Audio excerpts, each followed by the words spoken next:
മാനവികതയുടെ ഏറ്റവും മനോഹരമായ മുഖമാണ് ദത്തെടുക്കൽ. സ്വന്തമായി മക്കളില്ലാത്തവർക്കൊരു കുഞ്ഞും അനാഥത്വത്തിന്റെ നോവനുഭവിക്കുന്ന ഒരു കുഞ്ഞിന് വാത്സല്യം നൽകാൻ മാതാപിതാക്കളെയും ലഭിക്കുന്ന രണ്ട് ഹൃദയങ്ങളെ തമ്മിൽ സ്നേഹം കൊണ്ട് ബന്ധിപ്പിക്കുന്ന അതിമനോഹരമായ ഒരു പ്രവൃത്തി.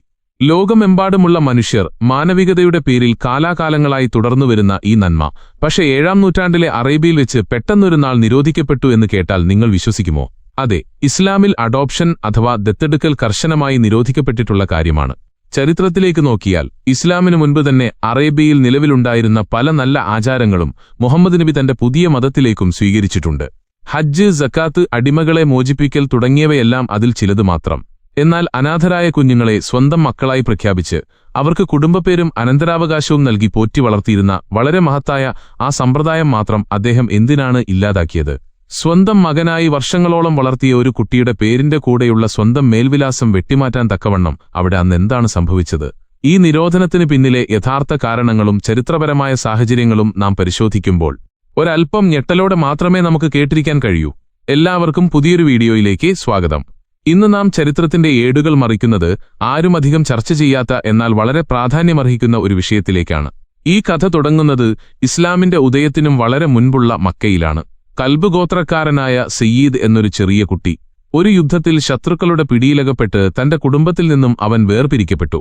അറേബ്യയിലെ ചുട്ടുപൊള്ളുന്ന മരുഭൂമിയിലൂടെ ഒരു അടിമയായി അവൻ മക്കയിലെ ചന്തയിൽ എത്തിച്ചേർന്നു. ഖദീജയുടെ ഒരു ബന്ധുവായ ഹക്കീമിബ്നു ഹുസാം ആ കുട്ടിയെ വില കൊടുത്തു വാങ്ങുകയും പിന്നീട് ഖദീജയ്ക്ക് സമ്മാനമായി നൽകുകയും ചെയ്തു.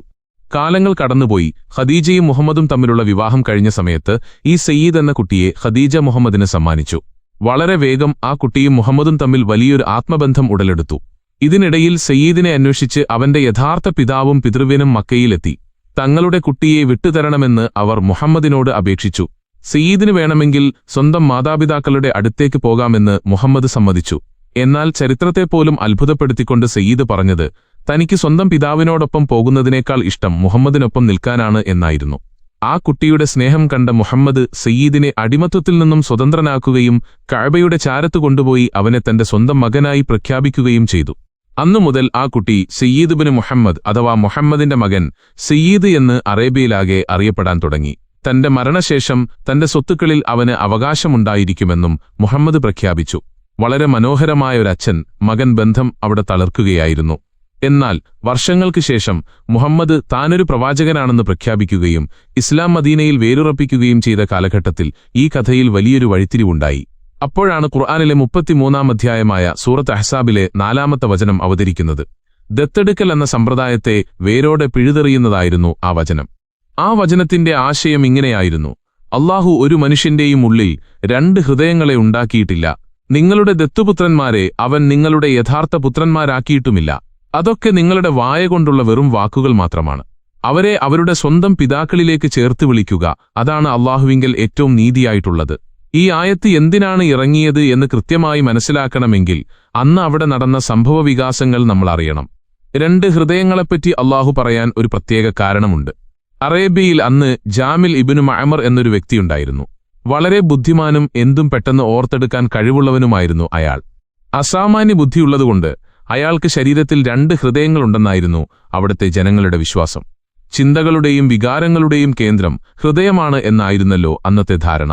ഈയൊരു പശ്ചാത്തലത്തിലാണ് ആർക്കും രണ്ട് ഹൃദയങ്ങളില്ല എന്ന് ഖുർആൻ പറയുന്നത്. അതിനോട് ചേർത്തുകൊണ്ട് തന്നെയാണ് ദത്തുപുത്രന്മാർ സ്വന്തം പുത്രന്മാരല്ല എന്ന വലിയ പ്രഖ്യാപനം വരുന്നത്.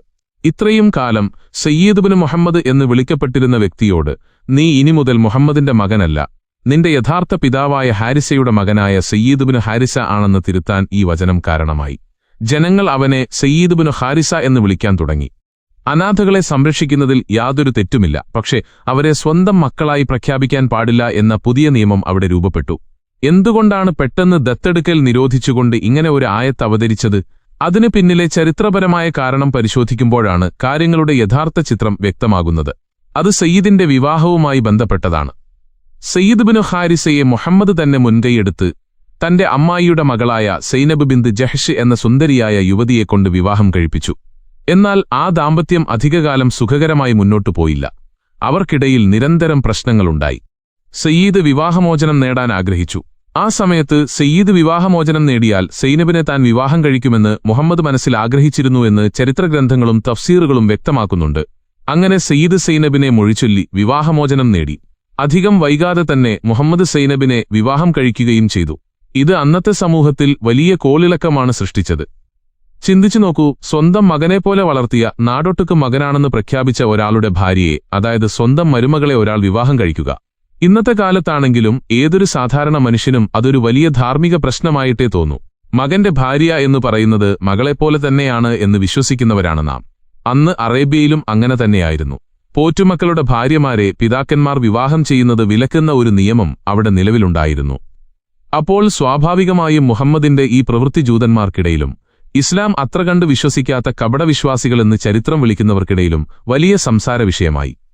മുഹമ്മദ് സ്വന്തം മകന്റെ ഭാര്യയെ വിവാഹം കഴിച്ചിരിക്കുന്നു, മറ്റുള്ളവരോട് അങ്ങനെ ചെയ്യരുതെന്ന് വിലക്കുന്ന ആൾ തന്നെ ഇത് ചെയ്തിരിക്കുന്നു എന്ന് അവർ കളിയാക്കി. ഈ ഒരു വലിയ പ്രതിസന്ധിയെ, ജനങ്ങളുടെ ഈ ചോദ്യങ്ങളെ മറികടക്കാൻ വേണ്ടിയാണ് ദത്തെടുക്കൽ തന്നെ നിരോധിച്ചുകൊണ്ടുള്ള ആയത്തുകൾ അവതരിക്കുന്നത്. ഇതേക്കുറിച്ച് സൂറത്ത് അഹ്സാബിലെ 37-ാമത്തെ വചനം പറയുന്നത് കേട്ടാൽ നമുക്ക് കാര്യങ്ങൾ കൂടുതൽ വ്യക്തമാകും. സയ്യിദിനോട് ഭാര്യയെ വിവാഹമോചനം ചെയ്യാതെ കൂടെ നിർത്താൻ മുഹമ്മദ് ഉപദേശിച്ചെങ്കിലും മുഹമ്മദിന്റെ മനസ്സിൽ അല്ലാഹു വെളിവാക്കാൻ പോകുന്ന ഒരു കാര്യം മറച്ചുവെച്ചിരുന്നു എന്ന് ആ വചനം പറയുന്നു. ജനങ്ങളെ പേടിച്ചാണ് മുഹമ്മദ് അത് മറച്ചുവെച്ചത്, എന്നാൽ ജനങ്ങളെയല്ല അല്ലാഹുവിനെയാണ് ഭയപ്പെടേണ്ടത് എന്ന് പറഞ്ഞുകൊണ്ട് ഖുർആൻ ആ വിവാഹത്തെ സാധൂകരിക്കുകയാണ്. ആ വചനത്തിന്റെ അവസാന ഭാഗത്താണ് ഏറ്റവും ശ്രദ്ധേയമായ ഒരു ന്യായീകരണം വരുന്നത്. സത്യവിശ്വാസികളുടെ മേൽ തങ്ങളുടെ ദത്തുപുത്രന്മാരുടെ ഭാര്യമാരുടെ കാര്യത്തിൽ അവർ വിവാഹമോചനം നേടിക്കഴിഞ്ഞാൽ യാതൊരു ബുദ്ധിമുട്ടും ഉണ്ടാകാതിരിക്കാൻ വേണ്ടിയത്രേ നാം അവളെ നിനക്ക് ഭാര്യയാക്കി തന്നത്. അതായത് ദത്തുപുത്രന്മാരുടെ ഭാര്യമാരെ വിവാഹം കഴിക്കാൻ ഭാവിയിൽ സത്യവിശ്വാസികൾക്ക് യാതൊരു തടസ്സവുമുണ്ടാകരുത്, അതിന് മാതൃക കാണിക്കാൻ വേണ്ടിയാണ് ഈ വിവാഹം നടത്തിയത് എന്നാണ് ഖുർആൻ പറയുന്നത്. ഇവിടെയാണ് നാം ചിന്തിക്കേണ്ട ഒരു ധാർമ്മിക വശമുള്ളത്. സ്വന്തം മകനായി കണ്ട് സ്നേഹിച്ച ഒരു കുട്ടിയുടെ ഭാര്യയെ അവൻ ഉപേക്ഷിച്ചാൽ ഉടനെ വിവാഹം കഴിക്കാൻ വേണ്ടി സത്യവിശ്വാസികൾ ഇങ്ങനെ കാത്തുനിൽക്കുകയാണോ?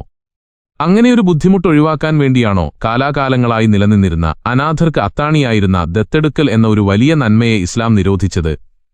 ഖുർആൻ വ്യാഖ്യാതാവായ അമാനി മൗലവി ഉൾപ്പെടെയുള്ളവർ പറയുന്നത്, അറേബ്യയിൽ പോറ്റുമക്കൾക്ക് സ്വന്തം മക്കളുടെ അവകാശം കൊടുത്തിരുന്ന സമ്പ്രദായം മോശമായിരുന്നു എന്നും അത് തുടച്ചു നീക്കാനാണ് അല്ലാഹു ഇങ്ങനെ ചെയ്തത് എന്നുമാണ്.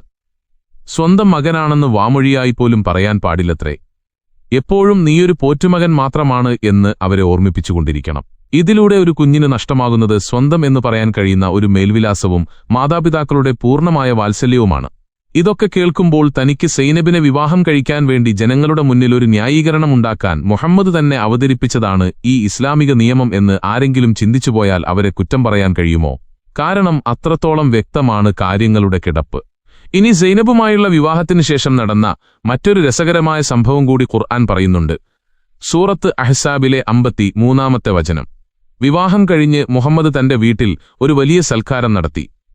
ഈത്തപ്പഴവും റൊട്ടിയും ആട്ടിറച്ചിയും ഒക്കെയായി വലിയൊരു വിരുന്ന്. ക്ഷണിക്കപ്പെട്ടവർ വന്ന് ഭക്ഷണം കഴിച്ച് മടങ്ങി.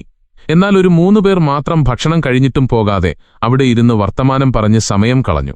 മുഹമ്മദിന് തന്റെ പുതിയ വധുവിന്റെ അടുത്തേക്ക് പോകാൻ തിടുക്കമുണ്ടായിരുന്നു. എന്നാൽ അവരോട് എഴുന്നേറ്റ് പോകാൻ പറയാൻ അദ്ദേഹത്തിന് നാണമായിരുന്നു. വളരെ ലജ്ജാശീലനായിരുന്നു മുഹമ്മദ് എന്ന് ചരിത്രം പറയുന്നു.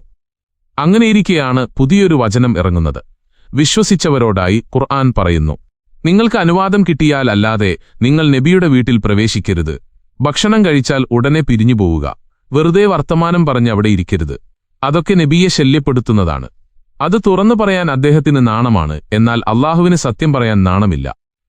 അതുകൊണ്ടും തീർന്നില്ല ആ വചനം. നബിയുടെ ഭാര്യമാരോട് നിങ്ങൾക്ക് എന്തെങ്കിലും ചോദിക്കണമെങ്കിൽ ഒരു മറയ്ക്ക് പിന്നിൽ നിന്ന് വേണം ചോദിക്കാൻ എന്നുകൂടി ആ വചനത്തിൽ പറയുന്നുണ്ട്. നിങ്ങളുടെ ഹൃദയങ്ങൾക്കും അവരുടെ ഹൃദയങ്ങൾക്കും കൂടുതൽ ശുദ്ധമായിട്ടുള്ളത് അതാണ് എന്നാണ് അതിന് നൽകുന്ന വിശദീകരണം. സ്വന്തം അനുയായികളോട്, തന്റെ വിശ്വാസികളോട് ഒരു പ്രവാചകനുള്ള വിശ്വാസം എത്രത്തോളമുണ്ട് എന്ന് ഈ വചനത്തിൽ നിന്നും നമുക്ക് വായിച്ചെടുക്കാം. തന്റെ ഭാര്യമാരെ അവർ നോക്കുന്നതിലോ സംസാരിക്കുന്നതിലോ പോലും അദ്ദേഹം ഭയം പുലർത്തിയിരുന്നു എന്നല്ലേ ഇതിൽ നിന്നും മനസ്സിലാക്കേണ്ടത്? ഈ വചനം ഇറങ്ങിയതിനു ശേഷമാണ് ഇസ്ലാമിൽ ഹിജാബ് അഥവാ സ്ത്രീകൾ മറയ്ക്കു പിന്നിൽ നിൽക്കണം എന്ന കർശനമായ നിയമം രൂപപ്പെട്ടത് എന്ന് പണ്ഡിതന്മാർ പറയുന്നു. ഇനി ദത്തെടുക്കൽ നിരോധിച്ച സ്ഥിതിക്ക് അനാഥരായ കുട്ടികളെ സംരക്ഷിക്കാൻ ഇസ്ലാമിൽ വേറെ എന്ത് മാർഗമാണുള്ളത് എന്ന് നോക്കാം. കഫാല എന്നാണ് ആ സമ്പ്രദായത്തിന്റെ പേര്. ഒരു കുട്ടിയുടെ സംരക്ഷണം ഏറ്റെടുക്കാം, അവർക്ക് ഭക്ഷണവും വിദ്യാഭ്യാസവും നൽകാം.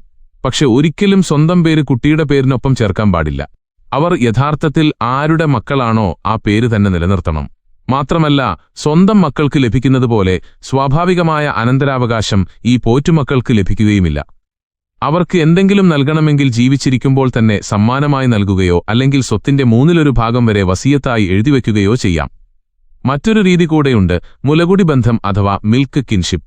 2 വയസ്സിന് താഴെയുള്ള ഒരു കുട്ടിയെ ഏറ്റെടുത്ത് ഒരു സ്ത്രീ മുലപ്പാൽ നൽകി വളർത്തിയാൽ ആ കുട്ടി അവരുടെ മുലകുടി ബന്ധത്തിലുള്ള മകനോ മകളോ ആയി മാറും. അങ്ങനെ വന്നാൽ പിന്നീട് അവർ തമ്മിൽ വിവാഹം കഴിക്കാൻ പാടില്ല. അന്യരല്ലാത്തതുകൊണ്ട് അവർക്കിടയിൽ ഹിജാബിന്റെ ആവശ്യവുമില്ല. പക്ഷെ അവിടെയും ഒരു പ്രശ്നമുണ്ട്. മുലകുടി ബന്ധത്തിലൂടെ മക്കളായി മാറിയാലും അവർക്ക് സ്വത്തവകാശം ലഭിക്കില്ല. അതിനും വസിയത്ത് തന്നെ ശരണം. ചുരുക്കത്തിൽ പറഞ്ഞാൽ, ഒരു വ്യക്തി തന്റെ മകനായി കണ്ട് വളർത്തിയവന്റെ ഭാര്യയെ വിവാഹം കഴിച്ചു എന്ന സമൂഹത്തിന്റെ ആക്ഷേപത്തിൽ നിന്നും രക്ഷപ്പെടാൻ വേണ്ടിയാണ് ദത്തെടുക്കൽ എന്ന വളരെ മാനവികമായ ഒരു സമ്പ്രദായത്തെ തന്നെ അറേബ്യയിൽ ഇല്ലാതാക്കിയത് എന്നാണ് ഈ ചരിത്രവസ്തുതകൾ നമ്മോട് പറയുന്നത്.